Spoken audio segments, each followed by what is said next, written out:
Folks, you're with Tacitus today, your pushback channel, and thank you for joining this audio live stream. In this essay, I'd like to talk about the some of the very, very worthwhile initiatives being enacted and pursued and put in place by Governor Ron De Santis in Florida, in the United States.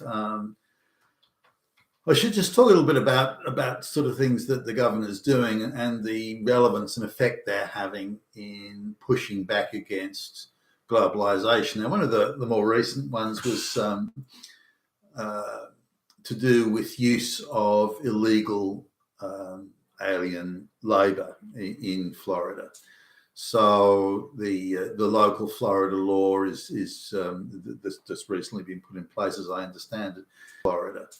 So the local Florida law is just recently been put in place, as I understand it, is that everyone has to have an active, a citizenship status and if you like, the equivalent of a tax file number, or and be registered with the tax office, that sort of thing.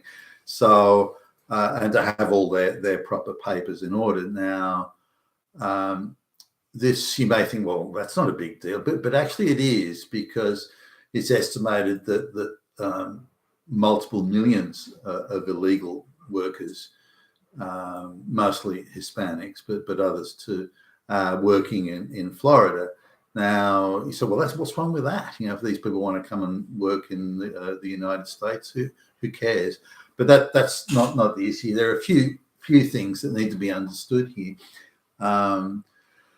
Businesses that otherwise would not be viable are relying on effectively peasant labour paid under the table. There's no taxes paid. The social security payments are not being made.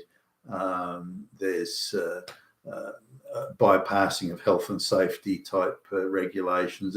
There's all sorts of things being bypassed. So the standards of employment, pay rates included, the standards of employment are drastically reduced and declined in these sort of circumstances when these people are given jobs. Now, on top of that, there are unscrupulous employers, and also labour hire scams. It's not just American employers that are doing it. It's various labour hire scams, many of whom are Hispanic themselves, or from Africa or wherever, China, India, that are doing these employment scams as well, where they'll bring people out from these third world shithole countries, and they'll package up their total salary with accommodation and food and transport and so on. So, and this is typically in like takeout food businesses and this sort of thing. So they'll pay them an absolute pittance, and then the rest will all be written off, if you like, into the haze of, well, you may get $100 a week, but $50 goes to your accommodation, $20 goes to your food, $10 goes to your transport, and then the remaining $30 or $20, whatever, will go to your salary. But you have to you must buy from certain shops. You can't just that's not your money free to spend. If you want to buy anything, you have to go to these shops to buy it.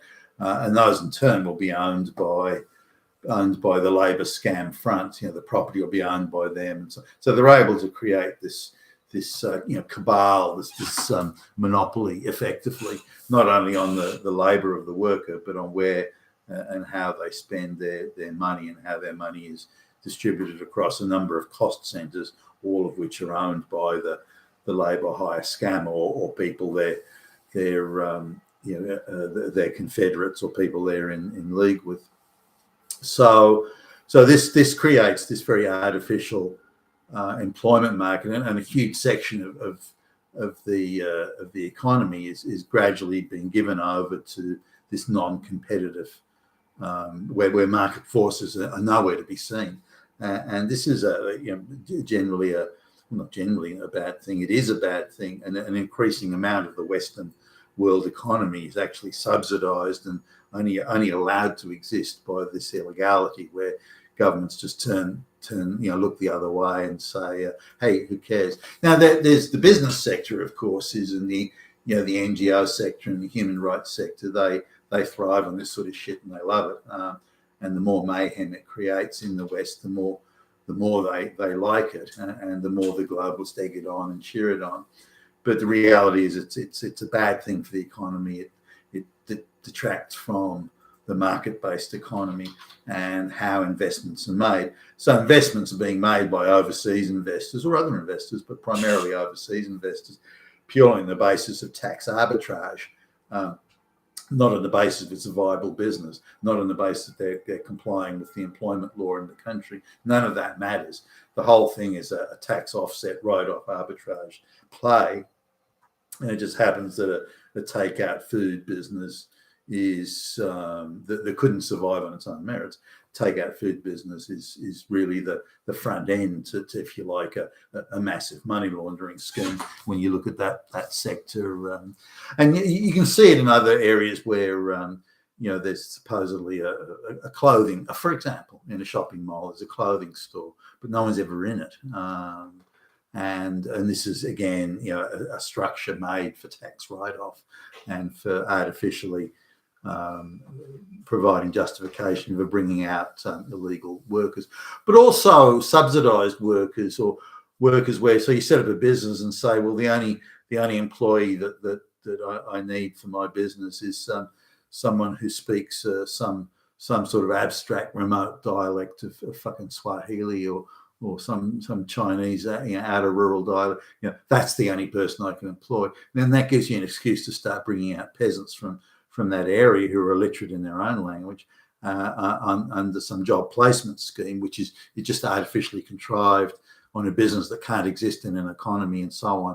So these are just among the many scams that go on. Now, this is what Governor De Santis is and his people are doing, is they're saying you've got to have the e-verify thing is going to be put in place, and as I understand it, policed with some vigor, and this will mean that illegal aliens or people that don't have all the legit doco, they can't work, and employers will be punished for employing them. Now, this is supposed to be millions of workers that are going to be. I mean, is it that big? Are there that many lawbreakers in fucking Florida? And if they're in Florida, they must be all over the United States, one would reasonably assume. So the claim is that millions of workers are going to be affected. I think that's overstated. I don't think it's as many as the globalist screaming cabal is claiming. Millions of workers, the state will go bankrupt. I don't think it's going to be anything like that, or there's anywhere near those numbers, rather. Will businesses have to adjust? Will businesses that are running these scams and these scam importing of supposed skilled labour, will it slow them down and cause them to close a business that was never legitimate in the first place? Well, sure, it probably will. Will it mean that companies and businesses will have to pay the legally mandated wage and all the other bits and pieces? And they'll have to stop this insane, packaging and accommodation where they put 23rd world peasants into a two-bedroom apartment. Sure, that sort of thing will be affected, but that's a good thing. That's a good thing. That returns investment, and the risk-reward ratio returns it back to market forces, which is where it should be and should have stayed in the first place. This whole sort of illegal labour thing has created an artificial sector of the economy that could never exist if exposed to market forces, and we need to celebrate that what the Governor De Santis is doing is going to bring this the market forces back to where they should be, those price signals, those risk reward signals, and so on. There are various other things that, for example, the Governor De Santis is fighting the culture wars, fighting back against Disney's constant pushing of gay, lesbian, trans ideology. This sort of thing. This is good, and the governor's taking a number of other initiatives in terms of election integrity. For example, the globalists are getting there is already some election integrity laws in Florida, which the globalists don't like, which means they must be good if the globalists don't like it. But what the globalists are doing in a very organised and I think desperate campaign is they're getting illegals and others to get their papers, such as driver's license, for example, in other states around the United States, then organising to move those people en masse into Florida. And this just, by the way, this just illustrates the extent that the globalists will go to subvert elections. I just want that to sink in. The globalists are actively getting people to get their licenses and so on, their papers, the identification papers outside of Florida, and then bringing them into Florida in large numbers. For what other purpose other than to sway the fucking election? Because once they've got that license, they can legitimately say they're US residents or US citizens or whatever, and then they can vote. but Governor De Santis and his advisors very correctly spotted that scam, and they're not recognising out-of-state licenses unless people have other supporting documentation to prove citizenship status and so on. So that's the governor's right onto that. Now notice how quickly the governor's moved on these things. It illustrates, if you want to fight the culture war, if you want to fight back against globalization, you can do it. It can be done, and Governor De Santis is showing the way. And I think all governors in who care about America, who care about election integrity, who care about the law, who care about employment conditions, all of them should be following the Governor De Santis' lead here, I believe, and that would be a good thing for America, and I think it's going to be a good thing for Florida.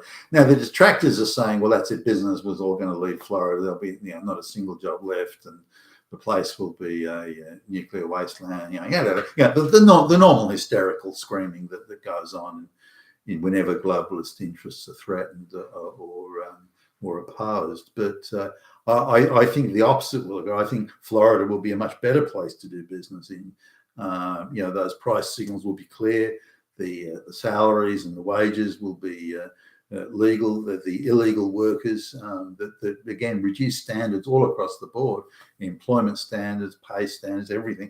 When they're sort of cleaned out of the system, then you'll see a much more efficient, much more capable and professional business sector emerge. Now, some are saying, well, if these companies can't get cheap labour, as in illegal labour, then what they'll do is they'll invest more heavily in things like automation, robotics, mechanisation, so on, and that's not a bad thing.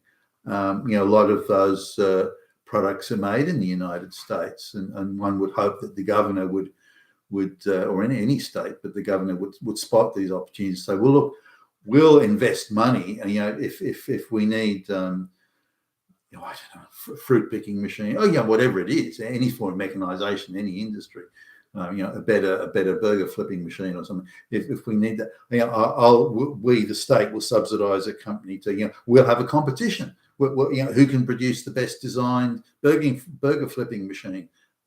For example, and then subsidise that organisation and help it to become economically viable and get it to be a world class deliverer of automated machinery. So these are some of the things that can, and it becomes a very virtuous circle of things that can be done to further improve the economy. That art of trying to be the best and trying to produce the best and so on, that art has almost been lost in the Western world. The globalists have nearly killed it off. And I think the governor is creating, Governor De Santis is creating an environment where those sort of sentiments will return. And that's a great thing. And we should all celebrate it. You've been a Tacitus today at your Pushback channel. Thank you for listening.